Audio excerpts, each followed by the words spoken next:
Même principe, course différente. Si les amateurs de papillons veulent créer autant de propulsion que possible, ils doivent avoir autant de surface de bras tournée vers l'arrière que possible. Cela signifie de gros crochets à l'avant du cou. C'est plus difficile à faire avec les deux bras en même temps. C'est plus difficile de se passer de rotation. Mais les meilleurs papillons sont capables d'y parvenir. Plus de surface signifie plus de vitesse. La propulsion en nage papillon repose sur une coordination efficace des mouvements de bras et des ondulations du corps et des jambes.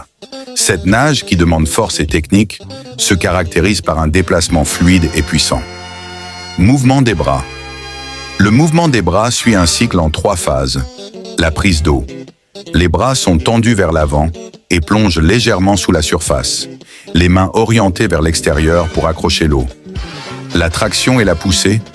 Les bras tirent l'eau vers l'arrière en formant une trajectoire en S, générant une forte propulsion. Le retour aérien. Les bras sortent de l'eau en effectuant un mouvement circulaire vers l'avant, coudes légèrement fléchis pour se replacer en position de départ. Mouvement des jambes. Le battement de jambes en papillon est une ondulation qui se produit grâce à un mouvement fluide partant des hanches. Le nageur effectue 2 battements de jambes par cycle de bras. Un premier battement puissant lors de la traction des bras pour maximiser la propulsion. Un second, plus léger, au moment du retour aérien des bras pour maintenir l'élan. Les jambes restent serrées et tendues, avec des coups de pied vers le bas effectués de manière souple et rythmée. Coordination et propulsion. La propulsion en papillon repose sur une harmonie entre le haut et le bas du corps.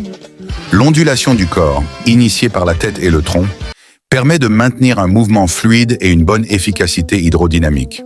Une respiration bien synchronisée avec le mouvement des bras est essentielle pour éviter toute perte de vitesse. En maîtrisant ces éléments, le nageur peut générer une propulsion puissante et maintenir une vitesse optimale dans l'eau.